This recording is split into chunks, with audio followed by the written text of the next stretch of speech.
जुए में राजपाट हारने के बाद युधिष्ठिर अपने भाइयों और द्रौपदी के साथ वनवास के दिन काट रहे थे।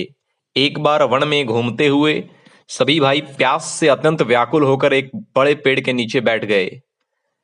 नकुल जल लाने गए। पास ही एक तालाब मिला। उसमें पैर रखते ही आकाशवाणी हुई कि पहले मेरे प्रश्नों का जवाब दो, तब जल पीना। नकुल ने सुनी अनसुनी कर दी, जल पीने लगे। पीते ही मर गए। यही दशा सहदेव, अर्जुन और भीम की हुई। अंत में युधिष्ठिर आए। युधिष्ठिर ने यक्ष के सभी प्रश्नों का सही उत्तर दिया। तब यक्ष ने कहा, मैं तुम पर बहुत प्रसन्न हूं। चारों भाइयों में से तुम जिसे कहो एक को जिला सकता हूं। युधिष्ठिर बोले, मेरे सबसे छोटे भाई नकुल को जिला दीजिए।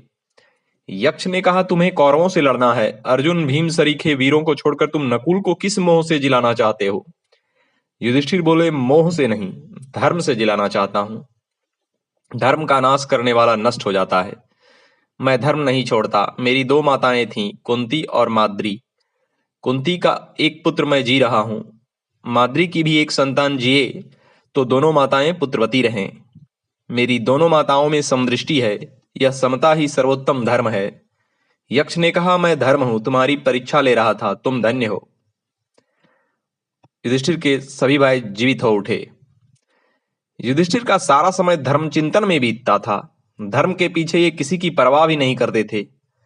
महाभारत का युद्ध जीत लेने पर ये महाराज बने, किंतु राजकाज में इनका चित्त न लगा। अंत में ये विरक्त होकर द्रौपदी और अपने चारों भाइयों के साथ हिमालय में चले गए। जब ये हिमालय पर चढ़ रहे थे तो क्रमशः द्रौपदी, नकुल, सहदेव, भीम और अर्जुन सभी एक एक करके बर्फ से फिसल कर गिर गए और मर गए। इनके साथ एक कुत्ता था, वह नहीं गिरा। अंत में देवराज रथ लेकर आए और बोले, आप अपने धर्म के प्रभाव से इस रथ पर बैठकर सशरीर स्वर्ग चलें। युधिष्ठिर ने कहा, मैं अपने इस सच्चे साथी कुत्ते को, जिसने मेरा अंत तक साथ नहीं छोड़ा जबकि मेरे स्वजन साथ छोड़कर चले गए, मैं अकेला नहीं जाऊंगा। देवराज ने उन्हें बहुत समझाया कि कुत्ता भला स्वर्ग में आपके साथ कैसे जा सकता है, किंतु इन्होंने अपनी बात नहीं छोड़ी। वे बोले, मैंने कभी धर्म को नहीं छोड़ा है। मैं शरणागत को नहीं छोड़ सकता, स्वर्ग को छोड़ सकता हूं।